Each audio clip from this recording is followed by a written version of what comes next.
Hi dear friends, welcome to chalkboard stories. അപ്പം നമ്മുടെ ഇന്നത്തെ ക്ലാസ് നമ്മുടെ ഇന്ത്യൻ ഹിസ്റ്ററിയുടെ പാർട്ട് 1 വീഡിയോ ഓൾറെഡി ചെയ്തു. 2024 വർഷത്തിൽ PSC ചോദിച്ചിരിക്കുന്ന ഇന്ത്യൻ ചരിത്രവുമായി ബന്ധപ്പെട്ട ക്വസ്റ്റ്യൻസ് ആണ് നമ്മൾ ചെയ്തുകൊണ്ടിരുന്നത്. ഏകദേശം ഒരു 30ഓളം ക്വസ്റ്റ്യൻസ് നമ്മൾ കഴിഞ്ഞ ക്ലാസ്സിൽ ഡിസ്കസ് ചെയ്തതാണ്.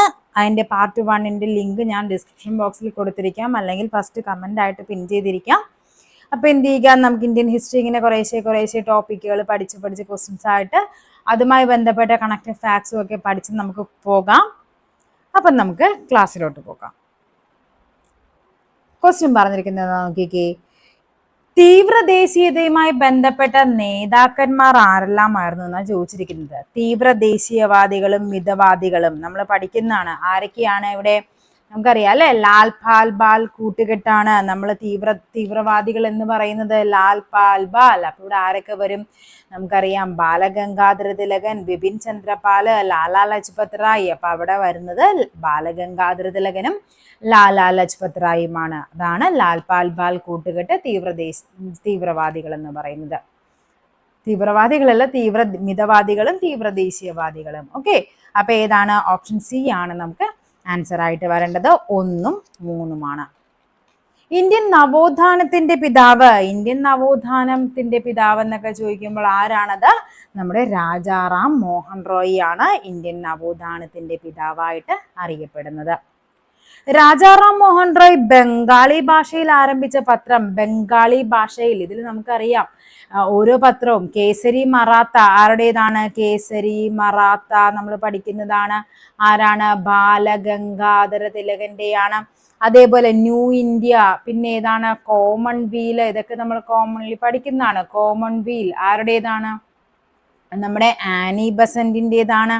ഓക്കെ, അതേപോലെ തന്നെ സമ്പാദ് കൗമുദി നമ്മൾ പറഞ്ഞതാണ്. ബ്രഹ്മസമാജം, രാജാറാം മോഹൻ റോയ് 1828 ബ്രഹ്മസമാജം സ്ഥാപിക്കുമ്പോൾ അതിൻ്റെ ഒരു പ്രചരണാർത്ഥം തുടങ്ങിയ പത്രമാണ് എന്ത്? സമ്പാദ് കൗമുദി എന്ന് പറയുന്നത്. അപ്പൊ ഏതാണ്? Option C, Sambad Kaumudi. ഇനി സ്വദേശി മിത്രവും അതേപോലെ ഹിന്ദു, അതൊക്കെ ആരുടേതാണ്? അത് ജി സുബ്രഹ്മണ്യ അയ്യരുടേതാണ്. ജി സുബ്രഹ്മണ്യ അയ്യർ. അതേപോലെ രാജാറാം മോഹൻ റോയുടെ നമുക്ക് കുറച്ച് പഠിക്കാനുള്ളത്. ഒന്ന് മിറാത്തുൽ അക്ബർ എന്നുള്ള ഇതാണ്. പേർഷ്യൻ ഭാഷയിലാണ്. പേർഷ്യൻ ഭാഷയിലെ മിറാത്തുൽ അക്ബർ. ഇപ്പൊ ചോദിക്കാം, മിറാത്തുൽ അക്ബർ ആരുമായി ബന്ധപ്പെട്ടതാണ്? നമ്മുടെ മിറാത്ത് ഉൾ അക്ബർ, അത് പേർഷ്യൻ ഭാഷയാണ്. രാജാറാം മോഹൻ റോയ് ആണ്. അതേപോലെ അദ്ദേഹം ബംഗാളി ഭാഷയിൽ ആരംഭിച്ചൊരു മാസികയുണ്ട്. അതിന്റെ പേരെന്താണ്? അതാണ് ബംഗദൂത്. ബംഗദൂത് എന്ന് പറയുന്നത് രാജാറാം മോഹൻ റോയ് ബംഗാളി ഭാഷയിൽ ആരംഭിച്ച മാസികയുടെ പേരാണ് ബംഗദൂത്. അതേപോലെ അദ്ദേഹം ഇംഗ്ലീഷിൽ ആരംഭിച്ചൊരു മാസികയുണ്ട്. ഇംഗ്ലീഷ് ഭാഷയിൽ ആരംഭിച്ച മാസികയാണ് എന്ത്? ബ്രാഹ്മണിക്കൽ മാഗസിൻ എന്ന് പറയുന്നത്. ബ്രാഹ്മണിക്കൽ മാഗസിൻ അദ്ദേഹം ഇംഗ്ലീഷ് ഭാഷയിൽ ആരംഭിച്ചതാണ്. ഓക്കെ, അപ്പൊ സ്വദേശി മിത്രോ ഹിന്ദു ജി സുബ്രഹ്മണ്യ അയ്യരുടേതാണ്. Kesari Maratha Balagangadhara Tilak. New India Commonwealth Annie Besant. Young India ഹരിജനൊക്കെ ആരുടേതാണ്? നമ്മുടെ മഹാത്മാഗാന്ധിയുടേതാണ്. ഇന്ത്യയിലെ ആദ്യത്തെ വനിതാ സർവകലാശാല DK കാർവേ ഉണ്ടോ? നമ്മളിത് കുറേ തവണ കണ്ടു. 1916 മഹാരാഷ്ട്രയിൽ ആദ്യത്തെ വനിതാ സർവകലാശാല DK കാർവേ. ഈ ക്വസ്റ്റ്യൻ തന്നെ തിരിച്ചും മറിച്ചുമൊക്കെ ചോദിച്ചിട്ടുണ്ടായിരുന്നു. വിഷ്ണു കൃഷ്ണ ചിപ്ലുങ്കർ നിബന്ധമാല എന്ന കൃതി ഏത് ഭാഷയിലാണ് രചിച്ചത്? ഏത് ഭാഷയിലാണ്? അത് മറാത്തിയാണ്. നമ്മുടെ 10th ടെക്സ്റ്റ് ബുക്കിലുള്ള ഒരു ബോക്സ് ആണ് കേട്ടോ ഈ തന്നിരിക്കുന്നത്. അത് നമ്മൾ എപ്പോഴും ചോദിക്കുന്നതാണ്. ഗോര ഗീതാഞ്ജലി ആരുടേതാണ്? രവീന്ദ്രനാഥ് ടാഗോർ, ബംഗാളി ഭാഷ. അതേപോലെ രംഗഭൂമി, പ്രേമാശ്രമം, അതൊക്കെ പ്രേംചന്ദിന്റെ ഹിന്ദി ഭാഷയിലാണ്. കഴിഞ്ഞൊരു പരീക്ഷയ്ക്ക് ചോദിച്ചത് ഈ പറയുന്ന രംഗഭൂമിയും തന്നു, പ്രേംചന്ദും തന്നു, പക്ഷെ ഭാഷ അവർ മാറ്റിത്തന്നു. അതിൽ തെറ്റായത് ഏതെന്നുള്ളതായിരുന്നു. അപ്പൊ നമ്മൾ ഭാഷയും കൂടി കൂട്ടി പഠിക്കണം. ആ ഒരു ബോക്സ് 10th ടെക്സ്റ്റ് ബുക്കിൽ കിടപ്പുണ്ട്. ഇന്ത്യൻ സൊസൈറ്റി ഓഫ് ഓറിയന്റൽ ആർട്സിന്റെ സ്ഥാപകനാരാണ്? Indian Society of Oriental Arts എന്ന് പറയുന്നത് അബനീന്ദ്രനാഥ് ടാഗോർ ആണ്. അദ്ദേഹം ഒരു ബംഗാളി ചിത്രകാരനാണ്. അദ്ദേഹത്തിന്റെ പ്രശസ്തമായ ഒരു കൃതിയുണ്ട്. എന്ത്? ഭാരതമാത. ഭാരതമാത എന്ന് പറയുന്നത് അബനീന്ദ്രനാഥ് ടാഗോറിന്റെ ഒരു പ്രശസ്തമായ കൃതിയാണ്. ഗ്രാമീണ ചെണ്ടക്കാരനൊക്കെ ആരുടേതാണ്? അത് നന്ദലാൽ ബോസിൻ്റെതാണ്. ജാലിയൻ വാലാബാഗ് കൂട്ടക്കൊലക്ക് കാരണമായ നിയമം ഏതാണ്? റൗലറ്റ് ആക്ട് 1919 റൗലറ്റ് നിയമം എന്താണ്? വിചാരണ കൂടാതെയും ആര് വേണമെങ്കിലും നമുക്ക് അറസ്റ്റ് ചെയ്യാനുള്ള അധികാരമായിരുന്നു റൗലറ്റ് ആക്ട് എന്ന് പറയുന്നത്. അപ്പൊ അതായിരുന്നു ആ റൗലറ്റ് ആക്ടിനെതിരെ പ്രതിഷേധിച്ച് 2 പേർക്കെതിരെയാണ് അവരെ അറസ്റ്റ് ചെയ്യുന്നുണ്ട്. അതിൽ പ്രതിഷേധിച്ചാണ് ഇവരെന്ത് ചെയ്യുന്നത്? പഞ്ചാബിലെ അമൃത്സറിൽ ഒത്തുകൂടുകയും അവിടെ പ്രതിഷേധം രേഖപ്പെടുത്തുകയും ചെയ്യുന്ന സമയത്താണ് ഈ വെടിവെപ്പ് നടക്കുന്നത്. അപ്പൊ ജാലിയൻ വാലാബാഗ് കൂട്ടക്കൊലയ്ക്ക് കാരണമായ നിയമം ചോദിച്ചാൽ അത് റൗലറ്റ് ആക്ട് ആണ്. നടന്നത് എവിടെയാണ്? നമ്മുടെ പഞ്ചാബിലെ അമൃത്സറിലാണ്. പ്ലാസി യുദ്ധം ബ്രിട്ടീഷ് ഭരണത്തിന് അടിത്തറ പാകിയെങ്കിൽ ജാലിയൻ വാലാബാഗ് അടിത്തറ ഇളക്കി. ഇത് ആരുടെ വാക്കുകളാണ്? ആരുടേതാണ്? നമ്മുടെ മഹാത്മാഗാന്ധിയാണ് പറഞ്ഞത്. ഇന്ത്യൻ സ്വാതന്ത്ര്യത്തിന്റെ അത്യന്തിക ലക്ഷ്യം പൂർണ്ണ സ്വരാജ് ഏതാണ്? ലാഹോർ സമ്മേളനം 1929 ലാഹോർ സമ്മേളനം ഇമ്പോർട്ടൻ്റ് ആണ്. ഒത്തിരി തവണ നമ്മളോട് ചോദിക്കുന്ന ക്വസ്റ്റ്യൻ ആണ് ഈ ലാഹോർ സമ്മേളനം 1929 എന്തായിരുന്നു? ജവഹർലാൽ നെഹ്റു പ്രസിഡന്റായ ആദ്യ സമ്മേളനമാണ്. അതേപോലെ സിവിൽ നിയമലംഘന പ്രസ്ഥാനത്തിന് അതിന് തുടക്കം കുറിക്കാനായിട്ട് തീരുമാനിച്ച സമ്മേളനമൊക്കെ ആയിരുന്നു അത്. അതേപോലെ നമ്മുടെ ഈ റൗലറ്റ് ആക്ടുമായിട്ട് ബന്ധപ്പെട്ട് നമുക്ക് പഠിക്കേണ്ട ഒരു കാര്യമുണ്ട്. ഈ റൗലറ്റ് ആക്ടില് അനുകൂലിച്ച് ഗാന്ധിജി എല്ലാവരും ഇതിനെ പ്രതികൂലിച്ച ആൾക്കാരാണ്. പക്ഷെ ഇതിനെ അനുകൂലിച്ചൊരു നേതാവ് ഉണ്ടായിരുന്നു. അനുകൂലിച്ചതാണ് നമ്മുടെ സി ശങ്കരൻ അഥവാ ചേറ്റു ശങ്കരൻ നായർ എന്ന് പറയുന്ന ആ മലയാളിയാണ് ഈ റൗലറ്റ് ആക്ടിനെ അനുകൂലിച്ച് വോട്ട് ചെയ്ത ഒരേ ഒരു ഇന്ത്യക്കാരനായിരുന്നു ആര്? സി ശങ്കരൻ. ഇനി ഈ റൗലറ്റ് ആക്ട് നിയമം നടപ്പിലാക്കിയത് ആരാണ്? നടപ്പിലാക്കിയത് ചെംസ്ഫോർഡ് ആയിരുന്നു. ചെംസ്ഫോർഡ് പ്രഭു. ഇനി അത് പിൻവലിച്ചത് ആരായിരുന്നു? പിൻവലിച്ചത് റീഡിംഗ് പ്രഭു ആയിരുന്നു. റീഡിംഗ് പ്രഭുവാണ് പിൻവലിച്ചത്. നടപ്പിലാക്കിയത് ചെംസ്ഫോർഡ് പ്രഭുവാണ്. ഇനി എന്താണ് നെക്സ്റ്റ് നോക്കാം. ബംഗാൾ വിഭജനം നടത്തിയത് ആരാണ്? ബംഗാൾ വിഭജനം നമ്മൾ കഴിഞ്ഞ ക്ലാസ്സിൽ പറഞ്ഞതാണ്. കഴ്സൺ പ്രഭുവാണ്. അത് റദ്ദാക്കിയത് ചോദിച്ചു കഴിഞ്ഞാൽ ആരാണ്? റദ്ദാക്കിയത് ഹർഡിഞ്ച് സെക്കൻഡ് ആണ്. ഹർഡിഞ്ച് സെക്കൻഡ് ആണ് റദ്ദാക്കിയത്. ഇന്റർനാഷണൽ കോൺഗ്രസിന്റെ പ്രസിഡന്റായ ആദ്യ ഇന്ത്യൻ വനിത ചോദിച്ചു കഴിഞ്ഞാൽ ആരാണത്? അത് സരോജിനി നായിഡു ആണ്. 1925 സരോജിനി നായിഡു എന്തായിട്ട് വരുന്നത്? ഇന്റർനാഷണൽ കോൺഗ്രസിന്റെ പ്രസിഡന്റായി വരുന്നത്. എങ്കിൽ ചോദിക്കാം, INCയുടെ പ്രസിഡന്റായ ആദ്യ വനിത എന്ന് ചോദിച്ചു കഴിഞ്ഞാൽ അത് ആനി ബസന്റ് ആണ്. Annie Besant. ഏത് വർഷം? 1917. ആനി ബസന്റ് എന്ന് പറയുന്ന ഒരു വിദേശ വനിതയാണ്. വിദേശ വനിത. അപ്പൊ ചോദിക്കുന്ന ക്വസ്റ്റ്യൻസ് ഇങ്ങനെയായിരിക്കാം. ഇന്റർനാഷണൽ കോൺഗ്രസിന്റെ പ്രസിഡന്റായ ആദ്യ വിദേശ വനിത ആനി ബസന്റ്. ഇന്റർനാഷണൽ കോൺഗ്രസിന്റെ പ്രസിഡന്റായ ആദ്യ വനിത ആനി ബസന്റ്. ഇന്റർനാഷണൽ കോൺഗ്രസിന്റെ പ്രസിഡന്റായ ആദ്യ ഇന്ത്യൻ വനിത സരോജിനി നായിഡു. ഇനി എന്താണ്? ഇനി രണ്ടാമത്തെ വിദേശ വനിത, അതായത് മൂന്നാമത്തെ വ്യക്തി. ഇത് നമ്മളിപ്പോ പറഞ്ഞു. ഒന്നാമത്തേത് ഇവിടെ എന്താണ്? ഇത് രണ്ടാമത്തെ വ്യക്തി. ഇത് മൂന്നാമത്തെ വ്യക്തി ആരാണ്? നെല്ലിസൺ ഗുപ്ത. നെല്ലിസൺ ഗുപ്ത എന്ന പേര് കേൾക്കുമ്പോൾ അത് നമ്മുടെ ഇന്ത്യക്കാരിയാണെന്ന് വിചാരിക്കരുത്. ശരിക്കുള്ള പേര് എഡിത്ത് എല്ലഗ്രെ എന്നാണ്. എഡിത്ത് എല്ലഗ്ര. കഴിഞ്ഞ ദിവസം ഞാനൊരു ക്വസ്റ്റ്യൻ പോളിൽ ഇട്ടപ്പോഴേക്കും എന്നോട് ചോദിച്ചിരുന്നു നെല്ലിസൺ ഗുപ്ത ഇന്ത്യക്കാരി അല്ലേ എന്നുള്ളത്. അതായത് നെല്ലിസൺ ഗുപ്ത വിദേശ വനിതയാണ്. അതിന്റെ പിന്നീട് പേര് സ്വീകരിക്കുന്നതാണ് നെല്ലിസൺ ഗുപ്ത. ശരിക്കുള്ള പേര് എഡിത്ത് എല്ലഗ്രെ എന്നാണ്. അതായത് അപ്പൊ ചോദിക്കുന്നത് ഇങ്ങനെയായിരിക്കാം. ഇന്റർനാഷണൽ കോൺഗ്രസിന്റെ പ്രസിഡന്റായ രണ്ടാമത്തെ വിദേശ വനിതയാണ് നെല്ലിസൺ ഗുപ്ത. 1933. ഇനി നാലാമത്തെ വ്യക്തി ആരാണ്? അത് നമ്മുടെ ഇന്ദിരാഗാന്ധിയാണ്. ഇന്ദിരാഗാന്ധിയാണ് നാലാമത്തെ വ്യക്തി. ഏത് വർഷം? 1959. അപ്പൊ എന്തായിരിക്കും പ്രത്യേകത? ചോദിക്കുന്ന ക്വസ്റ്റ്യൻ എന്തായിരിക്കാം? സ്വാതന്ത്ര്യത്തിന് ശേഷം കോൺഗ്രസ് പ്രസിഡന്റായ ആദ്യ വനിതയാണ് ആര്? ഇന്ദിരാഗാന്ധി. സ്വാതന്ത്ര്യത്തിന് ശേഷം 47 നമുക്ക് സ്വാതന്ത്ര്യം ലഭിച്ചു. അതിനുശേഷം INCയുടെ പ്രസിഡന്റ് ആകുന്ന ആദ്യ വനിത ചോദിച്ചു കഴിഞ്ഞാൽ ഇന്ദിരാഗാന്ധി. ഇനി INCയുടെ പ്രസിഡന്റായ ആദ്യ വനിത ആനി ബസന്റ്. ആദ്യ ഇന്ത്യൻ വനിത സരോജിനി നായിഡു. രണ്ടാമത്തെ വിദേശ വനിത നെല്ലിസൺ ഗുപ്ത. മൂന്നാമത്തെ വനിതയും നെല്ലിസൺ ഗുപ്തയാണ്. നാലാമത്തെ വനിത ഇന്ദിരാഗാന്ധി. സ്വാതന്ത്ര്യത്തിന് ശേഷം INCയുടെ പ്രസിഡന്റ് ആകുന്ന ആദ്യ വനിത ചോദിച്ചാൽ ഇന്ദിരാഗാന്ധി. അഞ്ചാമത്തെ വനിതയാണ് ആര്? സോണിയാഗാന്ധി. സോണിയാഗാന്ധി. ഏത് വർഷമായിരുന്നു സോണിയാഗാന്ധി വരുന്നത്? 1998 സോണിയാഗാന്ധി INCയുടെ പ്രസിഡന്റായിട്ട് വരുന്നത്. 1857 കലാപത്തെ കുറിച്ച് ചുവടെ തന്നിരിക്കുന്ന പ്രസ്താവനകൾ പരിശോധിച്ച് ശരിയായത് കണ്ടെത്താൻ.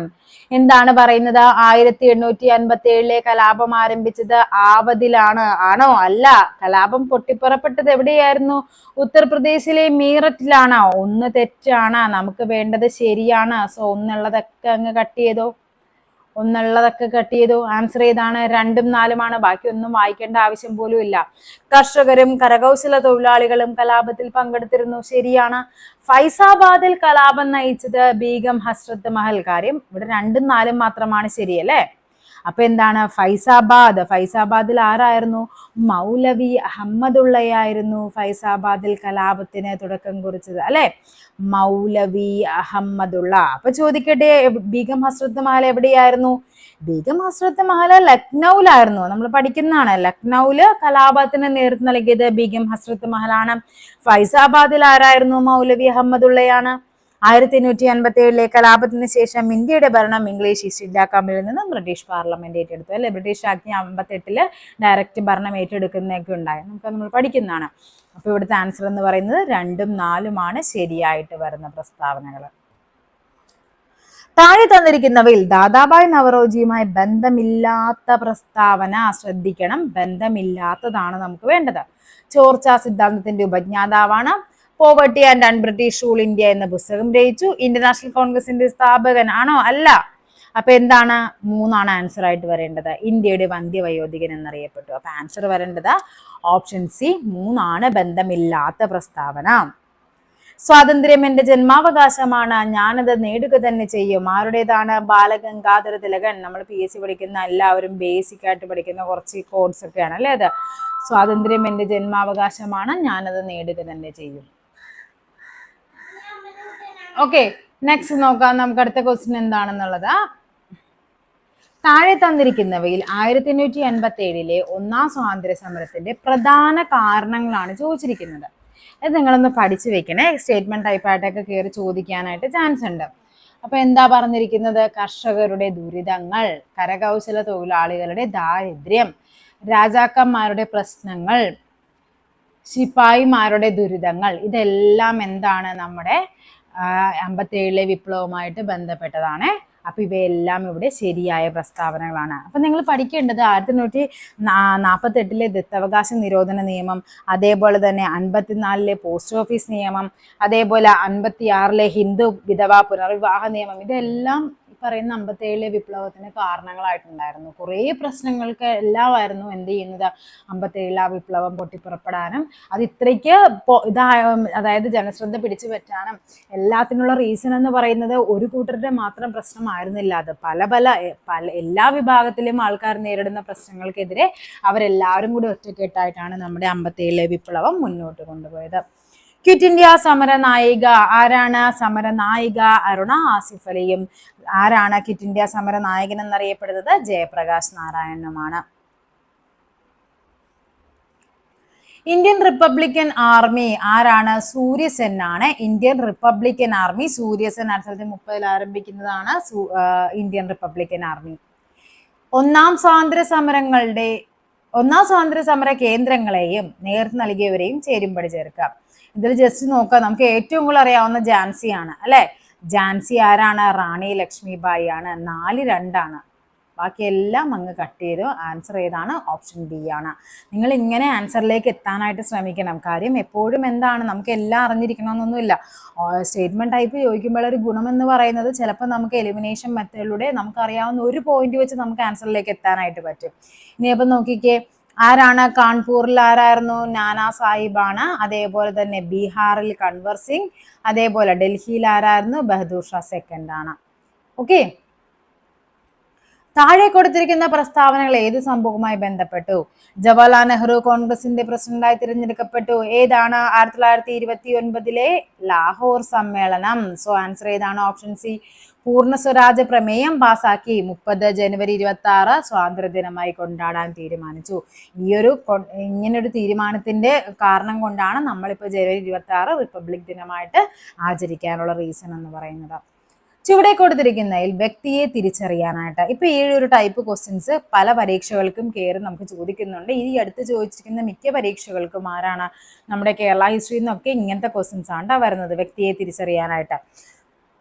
98 കൊടുങ്ങല്ലൂരിൽ ജനനം, ഇന്ത്യൻ നാഷണൽ കോൺഗ്രസിൽ സജീവ പങ്കാളിത്തം, പിൽക്കാലത്ത് സുഭാഷ് ചന്ദ്രബോസിന്റെ ഫോർവേഡ് ബ്ലോക്കിൽ ആകർഷണനായി, അല്ലമീൻ ദിനപത്രത്തിന്റെ സ്ഥാപകനും എഡിറ്ററുമായി. ആരാണത്? മുഹമ്മദ് അബ്ദുറഹിമാൻ സാഹിബാണ്. അല്ലമീൻ ദിനപത്രം മുഹമ്മദ് അബ്ദുറഹിമാൻ സാഹിബ്. ഒരു നാൾ നമ്മുടെ വായിൽ പതിക്കാൻ പോകുന്ന ഒരു ചെറിപ്പഴം എന്ന ഡൽഹൌസി വിശേഷിപ്പിച്ചത് ഏതിനെയാണ്? നമ്മുടെ അവധ്. ഈ ഡൽഹൌസി ആണ് എന്താ ദത്തവകാശ നിരോധന നിയമമൊക്കെ നടപ്പിലാക്കിയത്. 1848 ദത്തവകാശ നിരോധന നിയമം നടപ്പിലാക്കിയത് ഡൽഹൌസിയാണ്. അത് റദ്ദാക്കിയത് ആരാണ്? അത് കാനിങ് പ്രഭു ആണ്. ദത്തവകാശ നിരോധന നിയമം റദ്ദാക്കിയത് കാനിങ് പ്രഭു 1859 വിപ്ലവമൊക്കെ കഴിഞ്ഞിട്ടാണ്. അപ്പൊ 48 ഡൽഹൌസിയാണ് ഈ ദത്തവകാശ നിരോധന നിയമം നടപ്പിലാക്കിയത്. അതേപോലെ തന്നെ 1848 മുതൽ 1856 വരെയാണ് ഡൽഹൌസിയുടെ കാലഘട്ടം എന്ന് പറയുന്നത്. അതിൽ ഏറ്റവും ഇമ്പോർട്ടൻ്റ് ആയിട്ട് വരുന്നതാണ് 1853 ഏപ്രിൽ 16 ദിവസം പറഞ്ഞപ്പോൾ തന്നെ നിങ്ങൾക്ക് കാര്യം പിടികിട്ടി കാണാം. എന്താണ്? ഇന്ത്യയിലെ ആദ്യത്തെ റെയിൽവേ ആരംഭിച്ചു. എവിടെ മുതൽ എവിടം വരെ? മുംബൈ മുതൽ താനെ വരെയുള്ള ആദ്യത്തെ റെയിൽവേ 1853 ഏപ്രിൽ 16. അതേപോലെ തപാൽ സംവിധാനം കൊണ്ടുവന്നത് നമ്മുടെ ആരാണ്? ഡൽഹൌസിയാണ്. ടെലഗ്രാഫ് അതേപോലെ തന്നെ എന്താണ് നമ്മുടെ പൊതുമരാമത്ത് വകുപ്പൊക്കെ ആരംഭിക്കുന്നത് ഡൽഹൌസിയാണ്. ഇതൊക്കെ കൊണ്ട് തന്നെയാണ് അദ്ദേഹത്തെ ആധുനിക ഇന്ത്യയുടെ പിതാവ് എന്നറിയപ്പെടുന്നത്. ആധുനിക ഇന്ത്യയുടെ പിതാവാണ് ആര്? ഡൽഹൌസി. കാരണം അദ്ദേഹം കൊണ്ടുവന്നത് ഒത്തിരി നല്ല നല്ല മാറ്റങ്ങളായിരുന്നു അല്ലെ. റെയിൽവേ കൊണ്ടുവന്നു, തപാൽ കൊണ്ടുവന്നു, ടെലഗ്രാഫ് കൊണ്ടുവന്നു, പൊതുമരാമത്ത് വകുപ്പ് ആരംഭിച്ചതൊക്കെ ഇന്ത്യക്ക് ഗുണകരമായ മാറ്റങ്ങളായിരുന്നു. അപ്പൊ അതുകൊണ്ട് തന്നെ അദ്ദേഹത്തെ ആധുനിക ഇന്ത്യയുടെ പിതാവ് എന്നറിയപ്പെട്ടു. 1853 ഏപ്രിൽ 16 നമ്മുടെ ആദ്യത്തെ റെയിൽവേ ശൃംഖല മുംബൈ മുതൽ താനെ വരെ വരുന്നത്. ചുവടെ കൊടുത്തിട്ടുള്ളവയിൽ ഇന്റർനാഷണൽ കോൺഗ്രസിന്റെ 1929 ലാഹോർ സമ്മേളനവുമായി ബന്ധപ്പെടാത്ത തീരുമാനം എന്താണ്? ജവഹർലാൽ നെഹ്റു കോൺഗ്രസിന്റെ പ്രസിഡന്റായി. പൂർണ്ണ സ്വരാജാണ് കോൺഗ്രസിന്റെ ലക്ഷ്യം. ഇതൊക്കെ നമ്മൾ പറയുന്നുണ്ട്. തൊട്ട് മുമ്പത്തെ ക്വസ്റ്റ്യൻ തന്നെയാണ്. ഇത് അടുപ്പിച്ചടുപ്പിച്ച് വന്ന പരീക്ഷകളിലെയാണ്. 1930 ജനുവരി 26 സ്വാതന്ത്ര്യ ദിനമായിട്ട് ആഘോഷിക്കണം. നിസ്സഹകരണ സമരം ആരംഭിക്കണം. നിസ്സഹകരണ സമരം ഏത് വർഷമായിരുന്നു? 1920. ഇവിടെ നിസ്സഹകരണ സമരം ആയിരുന്നില്ല. എന്താണ്? നിയമലംഘന പ്രസ്ഥാനം, സിവിൽ ഡിസൊബീഡിയൻസ് മൂവ്മെന്റ്. അത് ആരംഭിക്കാനാണ് 29 ലാഹോർ സമ്മേളനത്തിൽ തീരുമാനിക്കുന്നത്. അപ്പൊ ഏതാണ്? ഓപ്ഷൻ എ 3 മാത്രം. നമുക്ക് എന്താണ്? ബന്ധപ്പെടാത്ത തീരുമാനമാണ്. ഓപ്ഷൻ എ 3 മാത്രമാണ് ഇവിടെ ആൻസർ ആയിട്ട് വരേണ്ടത്. താഴെ പറയുന്ന ജോഡികൾ പരിഗണിക്കുക. കുടിയരശ് EV രാമസ്വാമി നായ്ക്കർ, വിവേകവർദ്ധിനി വീരേശലിംഗം, ഗുലാംഗിരി ജ്യോതിറാവ് ഫൂലെ, സമ്പാദ് കൗമുദി ശ്രീനാരായണ ഗുരു. സമ്പാദ് കൗമുദി ആരുടേതായിരുന്നു? നമ്മൾ പഠിച്ചതാണ്. സമ്പാദ് കൗമുദി രാജാറാം മോഹൻ റോയുടെ ബ്രഹ്മസമാജവുമായി ബന്ധപ്പെട്ട് വന്നതാണ് സമ്പാദ് കൗമുദി. അദ്ദേഹം ബംഗാളി ഭാഷയിൽ ആരംഭിച്ച പത്രമാണെന്നൊക്കെ നമ്മൾ പഠിച്ചതാണ്. ഓക്കെ, അപ്പൊ എന്താണ്? സമ്പാദ് കൗമുദിയാണ് തെറ്റ്. 4 തെറ്റാണെന്നറിയാം. സോ ബാക്കി 4 ഉള്ളതെല്ലാം അങ്ങ് വെട്ടിക്കുക. നമുക്ക് വേണ്ടത് ശരിയാണ്. അപ്പൊ 4 എന്തായാലും തെറ്റാണ്. ആൻസർ ഏതാണ്? 1, 2, 3. അപ്പൊ എന്ത് ചെയ്യുക? നിങ്ങൾ ഈ 3 പഠിച്ചു വെക്കുക. കുടിയരശ് EV രാമസ്വാമി നായ്ക്കർ, വിവേകവർദ്ധിനി വീരേശലിംഗം, ഗുലാംഗിരി ജ്യോതിറാവ് ഫൂലെയാണ്. 1921 താഴെ പറയുന്ന ഏത് സംഭവത്തിന്റെ ശതാബ്ദി വർഷമാണ്? 1921 2021 താഴെ പറയുന്ന ഏത് സംഭവത്തിന്റെ ശതാബ്ദി വർഷമായിരുന്നു എന്നാണ്. ഏതാണ്? നമ്മുടെ വാഗൺ ട്രാജഡിയുടേതാണ്. 1921 വാഗൺ ട്രാജഡി നടക്കുന്നത്. മലബാർ കലാപവുമായി ബന്ധപ്പെട്ട് അത് അന്വേഷിച്ച കമ്മീഷനാണ് ഇത്, Knapp commission. 1921 November 10 wagon tragedy ദുരന്തം നടക്കുന്നത്. ഇന്ത്യയിൽ റെയിൽ ഗതാഗതം ആരംഭിച്ചത് നമ്മളിപ്പോ പറഞ്ഞു 1953 ഏപ്രിൽ 16. യങ് ഇന്ത്യ പത്രം, യങ് ഇന്ത്യ ഹരിജനൊക്കെ ആരുടേതാണ്? മഹാത്മാഗാന്ധിയുടേതാണ്. ഇന്റർനാഷണൽ കോൺഗ്രസ് ഗാന്ധിജിയുടെ നേതൃത്വത്തിൽ നടത്തിയ അവസാനത്തെ ബഹുജന സമരം, ചോദിച്ചാൽ അത് ഏതാണ്? അത് ക്വിറ്റ് ഇന്ത്യ സമരമാണ്. ക്വിറ്റ് ഇന്ത്യ സമരം എന്നാണ് ക്വിറ്റ് ഇന്ത്യ സമരം നടക്കുന്നത്? 1942 ഓഗസ്റ്റ് 9 ക്വിറ്റ് ഇന്ത്യ സമരം. എന്താണ് അതിന്റെ ഡു ഓർ ഡൈ, പ്രവർത്തിക്കുക അല്ലെങ്കിൽ മരിക്കുക, അതൊക്കെ ക്വിറ്റ് ഇന്ത്യ സമരവുമായി ബന്ധപ്പെട്ടതാണ്. ഇനി ക്വിറ്റ് ഇന്ത്യ എന്ന വാക്ക് രൂപം നൽകിയത് യൂസഫ് മെഹർ അലിയാണ്. യൂസഫ് മെഹർ അലി ചോദിക്കുന്ന ക്വസ്റ്റ്യൻ ആണ്. ക്വിറ്റ് ഇന്ത്യ എന്ന വാക്ക് ആരാണ്? യൂസഫ് മെഹർ അലിയാണ്. അതേപോലെ തന്നെ ക്വിറ്റ് ഇന്ത്യ സമര നായകനാണ് ആര്? നമ്മുടെ ജയപ്രകാശ് നാരായൺ. അദ്ദേഹം ക്വിറ്റ് ഇന്ത്യ സമര സമയത്ത് ആരംഭിച്ച ഒരു സംഘടനയുണ്ട്, അതാണ് ആസാദ് ദസ്ത്. ഒന്ന് പഠിച്ചു വെക്കുക. നോർമലി ചോദിക്കുന്ന ക്വസ്റ്റ്യൻസിൽ നിന്ന് നമുക്കൊന്ന് മാറ്റി പിടിച്ചതാണ്. ആസാദ് ദസ്ത് എന്താണ്? ഇതൊന്നും അങ്ങനെ ചോദിച്ചു കണ്ടിട്ടില്ല, പക്ഷെ എന്താണ് ഇനി ചോദിക്കാൻ ചാൻസ് ഉണ്ടാവുന്ന ക്വസ്റ്റ്യൻസ് ആണ്. ആസാദ് ദസ്ത് എന്താണ്? ഫ്രീഡം ബ്രിഗേഡ്, അതാണ് അതിന്റെ മീനിങ്. ജയപ്രകാശ് നാരായണാണ് അത് ആരംഭിക്കുന്നത്. അതേപോലെ തന്നെ ക്വിറ്റ് ഇന്ത്യ സമരകാലത്ത് സമാന്തര സർക്കാർ ആരംഭിച്ച സ്ഥലങ്ങളുണ്ട്, അതിന്റെ പേരും കൂടി ഒന്ന് പഠിച്ചു വെക്കുക. എന്തൊക്കെയാണ്? ബല്ലിയ, അതേപോലെ സത്താറ, പിന്നെയുള്ളത് താംലൂക്ക്. ഈ 3 സ്ഥലത്തിന്റെ പേരൊന്ന് പഠിച്ചു വെക്കണേ. ബല്ലിയ, സത്താറ, താംലൂക്ക്. ഇവിടെയാണ് എന്ത് വന്നത്? സമാന്തര സർക്കാർ ആരംഭിക്കുന്നത്. ഇന്ത്യൻ സ്വാതന്ത്ര്യ സമര ചരിത്രത്തിലെ ഗോത്ര കലാപങ്ങളിൽ കുറിച്യർ കലാപത്തിന്റെ നേർ നൽകിയ വ്യക്തിയാണ് ആര്? രാമനമ്പി. 1812 അല്ലെ, വട്ടത്തൊപ്പിക്കാരെ പുറത്താക്കുക, വയനാട് ഒക്കെ നമ്മൾ പഠിക്കുന്നതാണ്. ദേശീയ കാഴ്ചപ്പാടോടുകൂടി പത്രങ്ങൾക്ക് തുടക്കം കുറിച്ചതാണ് രാജാറാം മോഹൻ റോയ്.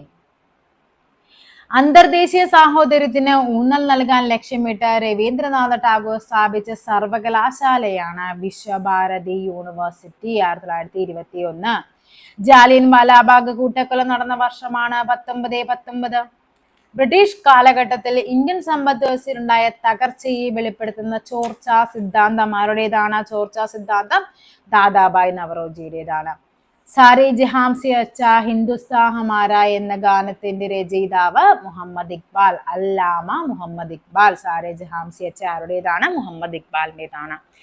സ്വതന്ത്രാനന്തര ഇന്ത്യയുടെ സാമ്പത്തികമായ ആധുനികവൽക്കരണത്തിൽ സുപ്രധാന പങ്കുവച്ച ഏറ്റവും വലിയ വിവിധോദ്ദേശ നദീതട പദ്ധതിയാണ് എന്ത്? ബക്രാനങ്കൽ. ഏതൊരു ഇന്ത്യക്കാരനെയും വാറന്റ് ഇല്ലാതെ അറസ്റ്റ് ചെയ്യാമെന്ന ബ്രിട്ടീഷ് കരിനിയമത്തിന്റെ പേരാണ് റൗലറ്റ് ആക്ട് 1919.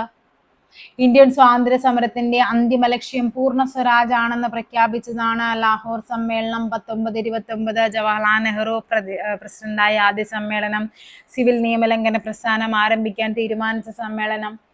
ഗാന്ധിജിയുടെ നേതൃത്വത്തിൽ ഇന്ത്യൻ നാഷണൽ കോൺഗ്രസ് നടത്തിയ ആദ്യത്തെ ദേശീയ പ്രക്ഷോഭമാണ് ചോദിച്ചിരിക്കുന്നത്. ആദ്യത്തെ ദേശീയ പ്രക്ഷോഭം നിസ്സഹകരണ സമരമാണ് 1920. ഫോർവേഡ് ബ്ലോക്ക് എന്ന രാഷ്ട്രീയ പാർട്ടിക്ക് രൂപം നൽകിയത് ആരാണ്? സുഭാഷ് ചന്ദ്രബോസ് ആണ്. ഇന്ത്യയുടെ വടക്കു പടിഞ്ഞാറൻ പ്രദേശങ്ങളിൽ നിരവധി സമരങ്ങൾക്ക് നേതൃത്വം നൽകുകയും ദുരാഷ്ട്രവാദത്തെയും ഇന്ത്യയുടെ വിഭജനത്തെയും എതിർക്കുകയും ചെയ്ത നേതാവ്. പിന്നീട് ഇന്ത്യ ഗവൺമെന്റിന്റെ പരമോന്നത ബഹുമതിയായ ഭാരത രത്ന ലഭിക്കുകയും ചെയ്ത വ്യക്തിയാണ് ആര്? ഖാൻ അബ്ദുൾ ഗാഫർ ഖാൻ. നമ്മുടെ അതിർത്തി ഗാന്ധി എന്നറിയപ്പെടുന്ന അദ്ദേഹം പാകിസ്ഥാനിയാണ്. അപ്പൊ ഭാരതരത്ന ലഭിക്കുന്ന വിദേശിയാണ് ആര്? നമ്മുടെ ഖാൻ അബ്ദുൾ ഗാഫർ ഖാൻ. ചുവടെ തന്നിരിക്കുന്നവയിൽ ആരാണ് ഇന്ത്യൻ സമര കാലഘട്ടത്തിൽ മിതവാദി നേതാക്കളിൽ ഉൾപ്പെടാത്തത്? നമുക്കറിയാം ലാൽപാൽ ബാൽ എന്ന് പറയുന്നത് ആരാണ്? നമ്മുടെ തീവ്രവാദികളാണ്. അപ്പൊ ഇവിടെ ബാലഗംഗാധര തിലകനാണ് ഉൾപ്പെടാത്തത് മിതവാദികളിൽ. അപ്പൊ നമുക്ക് മിതവാദികൾ എന്ന് പറയുമ്പോൾ നമുക്കറിയാം WC ബാനർജി ഉണ്ട്, ഫിറോസ് ഷാ മേത്തി ഉണ്ട്, ഗോപാലകൃഷ്ണ ഗോഖലെ ഉണ്ട്, സുരേന്ദ്രനാഥ ബാനർജി, അതേപോലെ ദാദാബായ് നവറോജി, മദൻ മോഹൻ മാളവ്യ, ഇവരൊക്കെ മിതവാദി കാറ്റഗറി വരുന്നവരാണ്. തീവ്രവാദികൾ വരുന്ന ലാൽപാൽ ബാൽ കൂട്ടുകെട്ടുമുണ്ട്. പിന്നെയുള്ളത് അരവിന്ദ ഘോഷ്, അശ്വിനി കുമാർ ദത്ത്, ഇവരൊക്കെ നമ്മുടെ തീവ്ര ദേശീയവാദികളായിരുന്നു.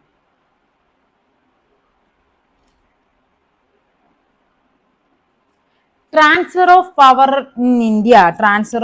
ഇൻ ഇന്ത്യ എന്ന ഗ്രന്ഥത്തിന്റെ കർത്താവ് ആരാണ്? ആരായിരുന്നു transfer of power in India എന്ന് പറയുന്നത്? നമ്മുടെ VP മേനോൻ ആയിരുന്നു. VP മേനോൻ. താഴെ പറയുന്നതിൽ ഫ്രാൻസിന്റെ അധിനിവേശ പ്രദേശം ഏതാണ്? ഫ്രാൻസിന്റെ അധിനിവേശ പ്രദേശം എന്ന് പറയുന്നത് പോണ്ടിച്ചേരി ആയിരുന്നേ. പോണ്ടിച്ചേരി. നമുക്കറിയാം ദാമനും ദിയും ഗോവയൊക്കെ ആരുടേതായിരുന്നു? അതൊക്കെ പോർച്ചുഗലിൻ്റെതായിരുന്നു. അതേപോലെ പോണ്ടിച്ചേരി, യാനം, കാരക്കൽ, അതേപോലെ മാഹി, ഇതൊക്കെ ആരുടേതാണ്? ഇതൊക്കെ ഫ്രാൻസിൻ്റെതായിരുന്നു. സംസ്ഥാന പുനഃസംഘടനാ കമ്മീഷനിലെ മലയാളിയായ അംഗമാണ് ആര്? സംസ്ഥാന പുനഃസംഘടനാ കമ്മീഷൻ ആരാണ്? Sardar KM പണിക്കറാണ്. Sardar KM പണിക്കരും HN ഗുൻസ്റുവും അതേപോലെ ഫസൽ അലിയും ഉണ്ടായിരുന്നു. ഫസൽ അലിയായിരുന്നു അതിന്റെ അധ്യക്ഷൻ. 1983 ഈ സംസ്ഥാന പുനഃസംഘടനാ കമ്മീഷൻ നിയമിക്കുന്നത്. റൂർക്കേല ഇരുമ്പുരുക്ക് വ്യവസായശാലയ്ക്ക് സഹായം നൽകിയ രാജ്യമാണ് ഏത്? ജർമ്മനി. ജർമ്മനിയാണ് റൂർക്കേല ഇരുമ്പുരുക്ക് ശാലയ്ക്ക് സഹായം നൽകിയത്. കൈസറെ ഹിന്ദ് പദവി ഗാന്ധിജി ബ്രിട്ടീഷ് ഗവൺമെന്റിന് തിരികെ നൽകാനിടയായ സംഭവമാണ് എന്ത്? ജാലിയൻ വാലാബാഗ് കൂട്ടക്കൊല. നമ്മൾ പറഞ്ഞു കൈസറെ ഹിന്ദ് പദവി ആരാണ്? നമ്മുടെ ഗാന്ധിജി തിരിച്ചു കൊടുക്കുന്നുണ്ട്.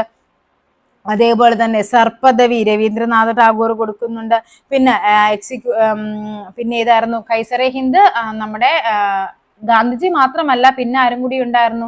സരോജിനി നായിഡുവും കൂടി ഉണ്ടായിരുന്നു. പിന്നെ വൈസ്രോയുടെ എക്സിക്യൂട്ടീവ് കൗൺസിലിൽ നിന്ന് രാജിവെച്ച വ്യക്തിയാണ് ആര്? സി ശങ്കരൻ. ഇത്രയും പേരുടെ പേരാണ് നമ്മൾ അതിൽ പഠിക്കാനുള്ളത്. ആരൊക്കെയാണ്? സർ പദവി രവീന്ദ്രനാഥ ടാഗോർ തിരിച്ചു കൊടുക്കുന്നുണ്ട്. കൈസറെ ഹിന്ദ് ആണെങ്കിൽ ഗാന്ധിജിയും സരോജിനി നായിഡുവും. വൈസ്രോയുടെ എക്സിക്യൂട്ടീവിൽ നിന്ന് രാജിവെച്ചത് ചേറ്റൂർ ശങ്കരനാണ്. എന്നാണ് ജാലിയൻ വാലാബാഗ് കൂട്ടക്കൊല? 1919 ഏപ്രിൽ 13 ജാലിയൻ വാലാബാഗ് കൂട്ടക്കൊല. അതേപോലെ തന്നെ റൗലറ്റ് നിയമത്തിനെതിരെയായിരുന്നു.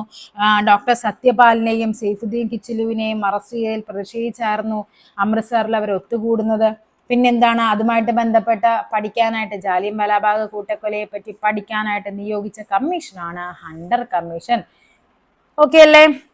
അപ്പൊ ഏകദേശം 75ഓളം ക്വസ്റ്റ്യൻസ് ആയി. ഇനിയും നിങ്ങൾക്കറിയാം ഒത്തിരി ക്വസ്റ്റ്യൻസ് ഇനിയും വരുന്നുണ്ട്. നമ്മുടെ ഡിഗ്രി ലെവലിന്റെ ക്വസ്റ്റ്യൻസ് ഉണ്ട്. ഇനി +2 ലെവലിന്റെ ക്വസ്റ്റ്യൻസും കൂടി വരാനുണ്ട്. അപ്പൊ LGS ലെവലും നമ്മുടെ 10th പ്രിലിംസ് മെയിൻസിന്റെയും കൂടി ക്വസ്റ്റ്യൻസ് ഇത്ര ആയിട്ടുണ്ട്.